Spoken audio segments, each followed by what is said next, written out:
Hello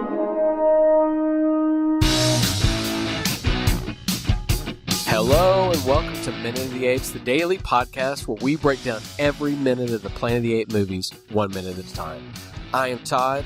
Across me, I've got, let's see, today it's going to be Sean and Richard. Hey! I had to flip the names. I noticed in the past episode that I kept going Richard and Sean, so I wanted to give Sean a little bit of a pump up. Do you do that with couples, though? They're always one way or the other? I hate to say it, I do. I always say Sean and JJ. You're Richard and Chris. Right, yeah. We have like It's like a an cadence order that number. goes right. It's like when you say salt and pepper, you don't say pepper and salt. For Wait. whatever reason, it doesn't sound right when you do it the opposite way. But do it the way Patrick Stewart said it. Salt and pepper. Did you ever see that Saturday Night Live? He was the host when they were on, and he was like, ladies and gentlemen, salt and pepper. Oh, he can host every SNL. I know, it's the greatest thing ever. Okay, so we're minute 97. Sean, do you want to tell us what's going on? We're going to start the minute with Zaya saying to say the least, and ends with Zaya saying, keep digging, Cornelius. And as of 97, we got our 2 minute, I can't say anything. As of minute 97, we've got our 2 living humans, 2 confirmed dead, shrewdness of apes, and a gaggle of humans. Wow, it's Tuesday, and Sean's already I know. gaggling I know. out the beer. Oh, my goodness. Are you going to be okay by Friday? We'll find out. So we just interrupted Zaius. Yes. We concluded with him saying, to begin with, your methods of dating of the past are crude, yeah. to say the least. There are geologists on my staff who would laugh at your speculations. They have geologists. They have archaeologists, and they have geologists. But in the previous minute, they were talking about finding arrowheads made out of quartz, which I had done research and said quartz is a lousy material to make arrowheads I thought out the of. same thing. Oh, did you really? You did Yeah. the research on that? It's 'Cause not. I thought It's too that's soft just- of a stone. And so that means that any surviving arrowhead was very special because it probably wasn't used. Or if it was used, Maybe there's ceremonial Yeah. arrowheads. They didn't really do anything. Yeah. So anyway, I sorry. didn't even think about But, that. Wow. yeah, but they're geologists because they can identify minerals. Interesting. Yeah. I mean, how many professions do the apes have? They really cover everything as far as the sciences Animal go. psychologists, geologists. So what do they need geologists for? Earthquakes, mining, Digging. I mean, oil. Dig sites. yeah. Fascinating. You got I mean, rope outside of manufacturers. that random, like, kind of weird human hospital surgery thing and that Museum of Humans, I really didn't get a sense of their technological prowess. They've got to have some sort of guns. Right. some sort of farming / animal husbandry, raising these horses that they're all riding on. I And- don't think they're riding out there wild. Terrible carts with like wooden wheels that has iron wrapped The around most them. easily locked gates ever that somehow Taylor can't figure out, but you just pull a little pin out and you can get out. But apparently the best profession that they have is doll maker, because even Dr. Zaius says Doll trumps geologist. his granddaughter has dolls. Let's talk about what we find in the scene. That's right, almost from the get-go. Mm-hmm. So Zira, as soon as Zaya says that, she tries to jump up and kind of defend Cornelius, and we get this great shot of her in the center. We've broken our wide, and we see her kind of glancing over, and she's got this. She's pointing her finger, and she goes, "But there's the doll, sir." And Zaius is like, "What?" Lying right here, the human doll. Cornelius then kind of pulls up the doll, but it was just so Zira knows about the dig site. There was some question about how much she actually knows, Right. that Cornelius shares with her, but clearly she's aware of the doll. Mm-hmm. And this goes back to what we asked in previous minutes of how much did Zaius know before he went down there. And so to me, this minute seems like he had ideas, but he's been being presented new facts now that could challenge his Right. ideas. The whole thing, the dismissive nature of even my granddaughter plays with human dolls, Mm-hmm. made me immediately question, are Zira and Cornelius even that smart? If that's true in ape cultures, that ape children play with human dolls, then Why is this special? yeah. Because they both, you're right, there is the moment where it's like, show him the doll kind of thing, and it's somehow significant that he's immediately dismissive of. Mm-hmm. Well, I guess it's because we don't get to talk about it in this minute. I mean, that's probably part of the problem. If we're sticking with just this particular moment, Zaius is like, what does this prove? My granddaughter plays with human dolls. And then there was, here's a line from the script that didn't make it in. Mm-hmm. Taylor says, he has the point on my planet, children often play with ape dolls. all the ape dolls that we play with all the time. Okay, I actually have stuffed animals. I mean, come on. I have to say that when my daughter was born, a friend of ours who we call Monkey brought a humongous silverback gorilla stuffed animal to the hospital, and we still have it to this day. I think JJ gave one of her nephews a big monkey. Really? Too. Do you not remember? Well, you were older. You're the oldest one here. Mm-hmm. But thanks for reminding me, Sean. Put you in your place. But Asshole. when I was a kid, and you were, smoking cigarettes and making out with girls and all that stuff, and I would just which was punk. yeah. Do you remember Monchi-Chis?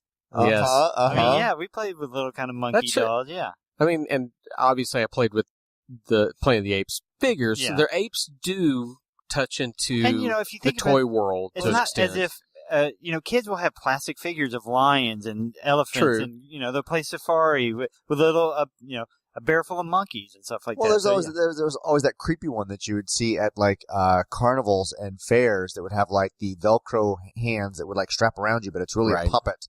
And so the vendor would be sitting here with that monkey strapped around itself, and the monkey would be moving around, opening its mouth because it's the vendor's hand is inside of it. And I went home with those a couple of times. the carny? Sometimes you bought the ape. Yeah, exactly. So a little ape girl playing with a human doll.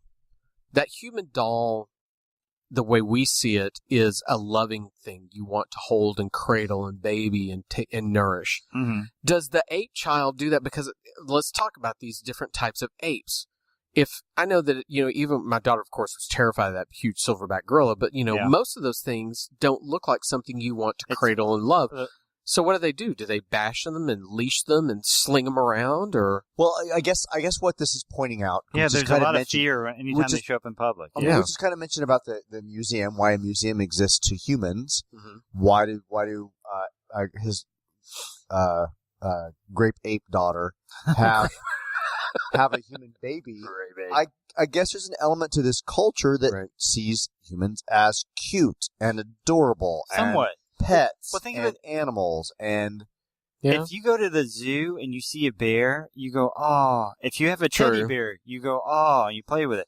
A bear shows up 10 feet from you, you scream and pee yourself. I mean, is that what you would do, Sean? If a bear was standing there screaming at me, yeah, pretty much. I think I might actually join you, and I'd actually poop myself. There was when we were there was this cabins in Arkansas we'd go to all the time when I was a kid, mm-hmm. and there was the woman who was the caretaker of these cabins. There were bears that would occasionally wander into the cabins while she was cleaning them, and she would basically take her broom and sweep at them to get them out of the cabin. Shoe bear. Oh, no. And so she would tell us, she goes, "Don't mess with them." She goes, "But they're just looking for food. You should be able just to kind of shoo them away and they'll be fine." That's when I go, I saw the red net. That's not true. I guess a bear lives here now. One year one of our vehicles got broken into because the bear saw some food in the back seat and the window was cracked and kind of pulled the window out and got food out of there. I'm sorry. I don't know if there's a more terrifying creature. You put grizzly bear or great white.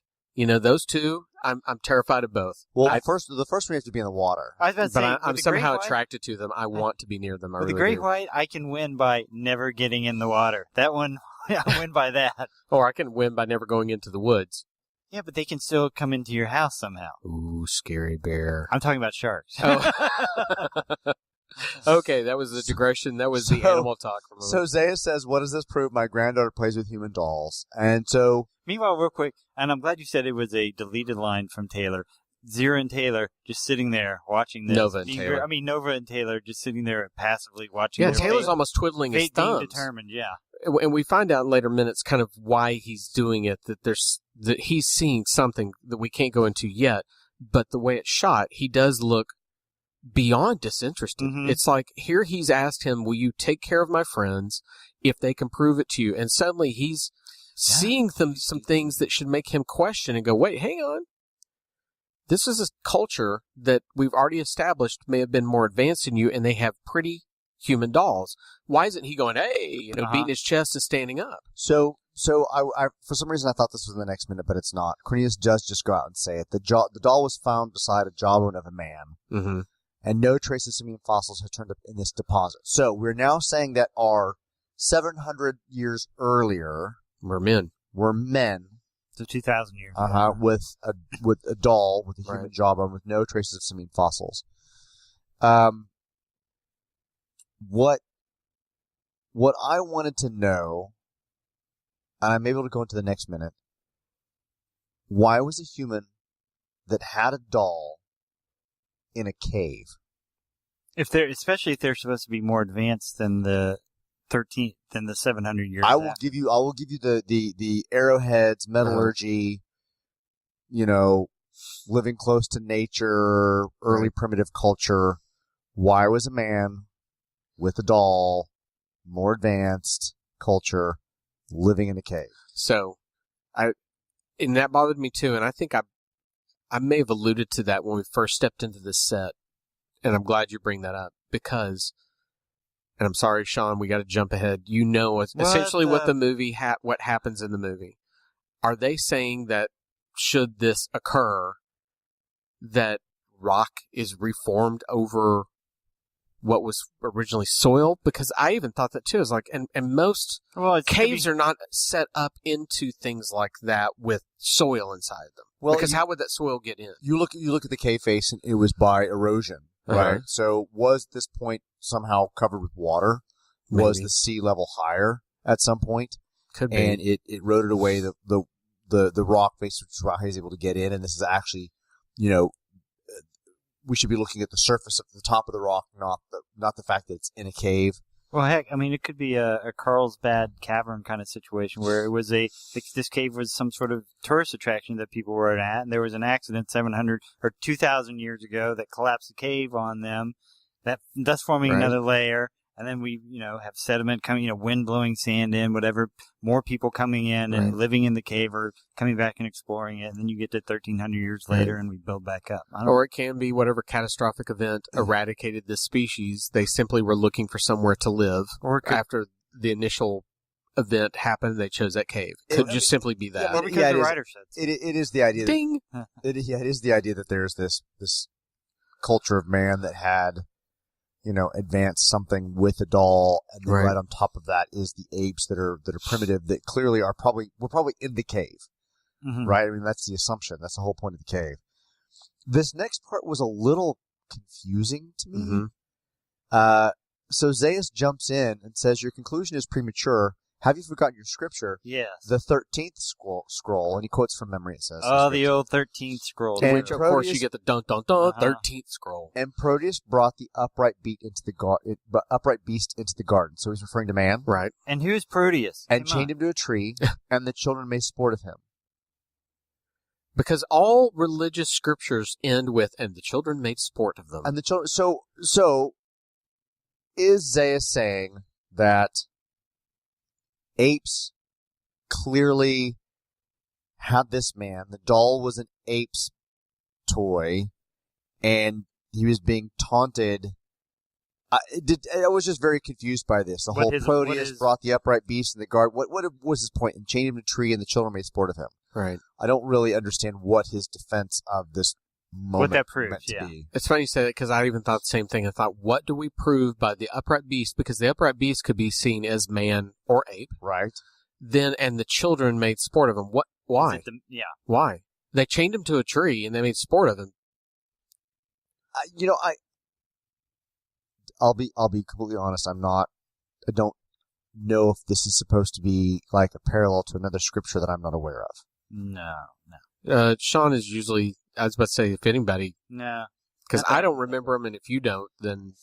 That's specific. I didn't know if this was referencing something that I just I think couldn't it's just follow. supposed to be evocative of kind of a Genesis thing where somebody's brought into a garden. Well, it kind of versus being kicked out of a garden. And I also wondered, with all we've talked about with the racial parallels, when they chained him to the tree, that made me think of the lynchings that would have happened just less than 10 years before this.